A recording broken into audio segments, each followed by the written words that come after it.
आपल्या आजोळी पायी जाणाऱ्या एका मुलाला व्यसनाधीन पुलावरून खाली फेकलं. गंभीररित्या जखमी झालेल्या मुलाच्या दोन्ही पायांच्या घोट्यांची हाडं तुटली असताना उपचारासाठी सिव्हिल रुग्णालयात आणल्यावर घोट्यांची जोखमीची यशस्वी शस्त्रक्रिया पार पडली आहे. खर्डी रेल्वे स्टेशन जवळच्या गावात राहणारा कृष्णा मुकणे आपल्या आजीकडे चालत संध्याकाळच्या सुमारास जात होता. समृद्धी महामार्ग येथील पुलावरून जातेवेळी नशेत असलेल्या काही अज्ञात व्यक्तींनी दरम्यानच्या वेळेत कोणते कार्य नसताना कृष्णाला उचलले आणि पुलावरून खाली फेकले. मात्र खाली पडून कृष्णा जबर जखमी झाला होता. त्याला उठताही येत नव्हतं. जवळच काही कामगार काम करत होते. त्यांनी कृष्णाची माहिती घेऊन कुटुंबियांना कळवले. दोन्ही पायाच्या घोट्याला मार बसल्यामुळे त्याला तात्काळ ठाणे सिव्हिल रुग्णालयात दाखल केलं. कृष्णाच्या दोन्ही पायांचे एक्सरे काढल्यावरती घोट्यांची हाडं मोडले असल्याचं समोर आलं. सिव्हिल रुग्णालयात गेल्या काही वर्षात गुंतागुंतीच्या जोखमीच्या शस्त्रक्रिया यशस्वी होत आहेत. मात्र कृष्णाची ही शस्त्रक्रिया अत्यंत आव्हानात्मक अशी होती. जिल्हा शल्य चिकित्सक डॉक्टर कैलास पवार, अतिरिक्त जिल्हा शल्य चिकित्सक डॉक्टर धीरज महांगडे यांच्या मार्गदर्शनाखाली शस्त्रक्रिया करण्यात आली. 15 दिवसात कृष्णाच्या दोन्ही घोटांच्या एकूण 3 शस्त्रक्रिया यशस्वी झाल्या आहेत. एका पायाला जखम असल्याने एक शस्त्रक्रिया विलंबाने करावी लागली होती.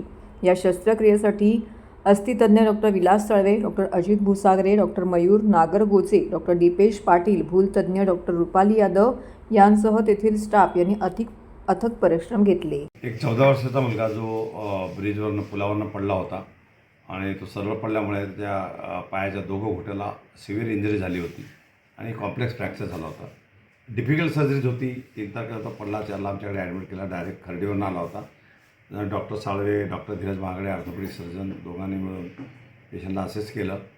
त्या पेशंटला इथे पुढे जायला तयारी नव्हता, तरी इथे ऑपरेशन करायचं सांगितलं, आम्हाला विनंतीच केली होती आणि आम्ही ठरवलं की पुढे इथेच करू ऑपरेशन.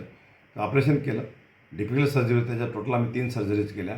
पहिल्या 2 सर्जरीज केल्या. त्याच्यानंतर काही करेक्शनसाठी 3ऱ्या सर्जरीची पण गरज पडली. तर आजच्या घडीला बच्चू अतिशय व्यवस्थित आहे. यंग मुलगा आहे. पूर्ण आयुष्य पडलेलं आहे. त्याच्या पायावर उभं राहणं हा सगळ्यात मोठा चॅलेंज होता आणि जो फ्रॅक्चर होता खूप कॉम्प्लेक्स होता. परंतु आमच्या ऑर्थोपेडिक सर्जन डॉक्टर साळवे सरांनी जे काही मेहनत घेतली त्याच्यामागे काम केलं. डिफिकल्ट सर्जरी होती ती आम्ही सिव्हिलला केली. मी सगळ्यांना विनंती हेच करतो की चांगल्यात चांगलं काम करण्याचा मी नेहमी प्रयत्न करत असतो. ज्या सिच्युएशन येतात, बरेचसे आपल्याकडचे गरीब ग्रामीण भागातले लोक येत राहतात. त्यांना जास्त माहीत नसतं. बोलण्याचंही त्यांच्याकडे लँग्वेजचाही त्यांचा बॅरियर असतो. ह्या लोकांना मदत करणं हेच एक उद्दिष्ट असतं. त्याच्यामुळे आम्ही अशा सर्जरीज करतो आणि एक विनंती करतो मी सगळ्यांना की असं ज्या काही डिफिकल्टी आहेत, जे काही ज्यांना गरज आहे त्यांनी कृपया यावं. प्रायव्हेटमध्ये याचा जर खर्च तुम्ही करायला गेलं ते मला वाटत नाही की 10-15 लाखापेक्षा कमी याला खर्च झाला असता. टोटल सगळ्या गोष्टी, एवढे दिवस हॉस्पिटल स्टे आणि ट्रीटमेंट, मेडिसिन, इंजेक्शन्स आणि ऑपरेशन्स वगैरे, ते गोरगरिबासाठी अतिशय चांगली गोष्ट आहे.